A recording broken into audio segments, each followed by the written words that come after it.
Live tayo, brad, ha? Ang pangalan mo? Yun, Natino. Oh, Natino daw. Yan, so inuhuli niya ako kasi ano ang violation ko, brad? Not for hire. Not for hire daw, boss. Oh, not for hire. O, may karga ka, oh. Kailangan daw. So ang sinasabi niya, kasi may karga ako. So aanihin ko etong bed na to kung hindi ko pala pwedeng kargahan. Sir, pwede mo kargaan po yan. O kaya nga, hindi. Pick up yan eh, hindi naman truck yan eh. Sir, pick up Hilux yan, Hilux pick up. Kaya nga Ito, po. basahin mo. O, basahin mo. Ayan, o. Diba? Hilux pick up. So, ibig sabihin, lahat ng ano, lahat ng ganito, kailangan lagyan ng not for hire. Yes po. Hindi. At hindi mo kung ganun. Ayan, ha. Ayan, o. Eh, kaya nga, sinasabi ko nga sa'yo, anong purpose ng bed? Anong purpose niyan? Bakit hindi ko pwedeng kargahan? Kaya mo lang na not for hire, sir. Bakit nga? Bakit nga? Ano reason niya? Ano reason niya? Bakit hindi ko pwedeng kargahan? Eh, private yan eh. Ano gagawin ko sa likod? Lalagyan ko ng tubig, lalagyan ko gagawin ko swimming pool. Ha? Sana, lagyan natin swimming pool, gawin natin. Gusto mo?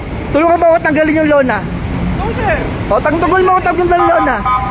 Dali, tanggalin mo yung lona, dali.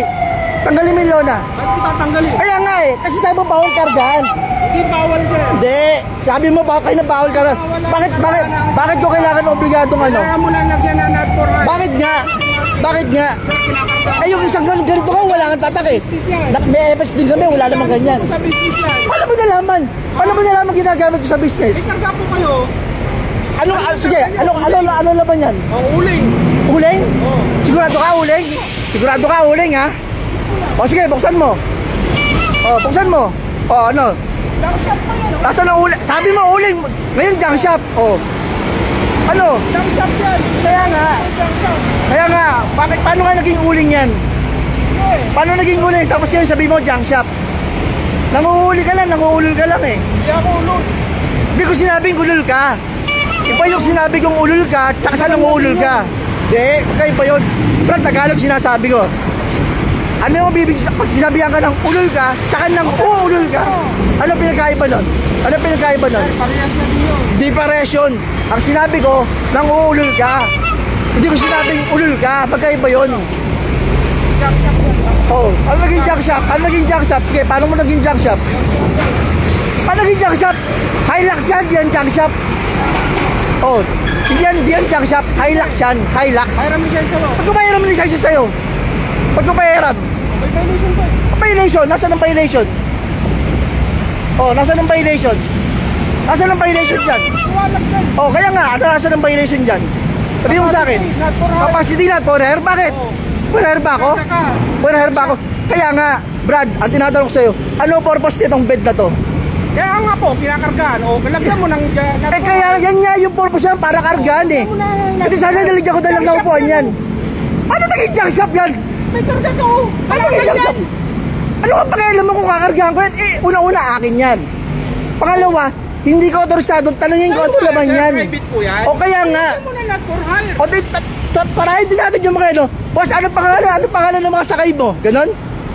Ganon? Ha? Prado, tignan mo ako ilan na. Oh. Parang sikat ka naman. Sige po. Oh, sige. Ano nga violation mo? Not for hire po. Not for hire. Yun, o. O bakit nga? Sige nga. Ano nga? Bakit nga hindi ko kaya pwedeng kargahan yan? Eh, sana bumili na lang ako ng motor. Diba? Sana bumili na lang ako ng motor. Sana nga bumili na lang ako ng motor kung hindi ko rin pala pwedeng gamitin yan. Sir, pwede pong gamitin yan. Oh. O, lagyan mo na ng decals. Bakit? For hire. 2 buwan na sa akin yan. Junk shop yan, sir, eh. 2 buwan na sa akin to. Sasakyan. Ikaw lang ang nagbubukod tangi pumara sa akin ng ganyan. Nagbubukod tangi ka. Oo, nagbubukod tangi ka. Buong alaw ka, mga ano rito, Maynila, hindi ako sinisita. HPG, hindi ako sinisita. Nagbubukod tangi ka, Brad. Oh, anong wala problema? Okay lang naman matikita mo, pero practice ka ito paano magmumukha ka sa Facebook. Oh, ayun na, pinayagan mo ako mag-live, sabi mo kayo na, sige po, i-live kita. Oh. Para alam din ng tao na iiwas pala yung mga nakatama raw dito na may laman. Lahat ng nakatama raw dito, lahat na nakatama raw dito na drop side, huwag kayong dadaan to kasi huhulihin kayo ni, ano pangalan mo? Natino. Ano yung AF? Ano yung AF? Ano kaya AF? Ano kaya AF? Sa labas mo, labas mo. Huwag mo kong gano'n eh, Brad. Oo, ano gagawin natin ngayon dito? Ano gagawin natin ngayon dito? Kita ko kayo. Hindi kita bibigay lisensya ko sa'yo. Wala problema. Baka mo. Ano, dito? Ikita mo kung gusto mo. Bilisan mo lang.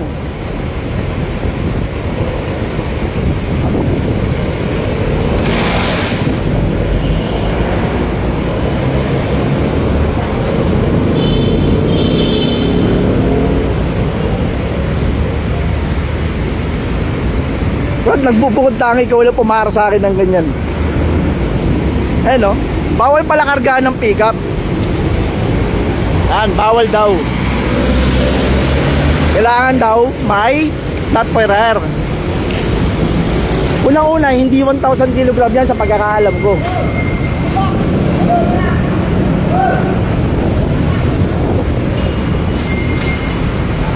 Ayan yung mukha niya, oh.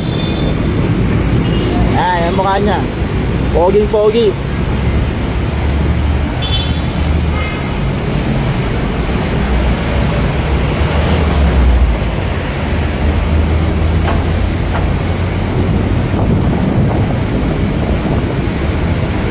Oh, sabi nito, sampalin daw kita, oh.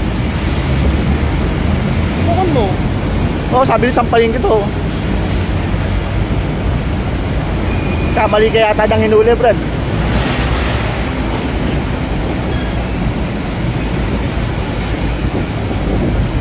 Paparahin mo ko kasi walang decals ng not for hire. Anip. Baka naka-pick up, pag kayong dadaan dito sa C3, Fifth Avenue. Puhulihin kayo nito kasi yung mga pick up nyo, walang decals na not for hire. Okay. O, tapos ka na. Ito na akong manes, Brad.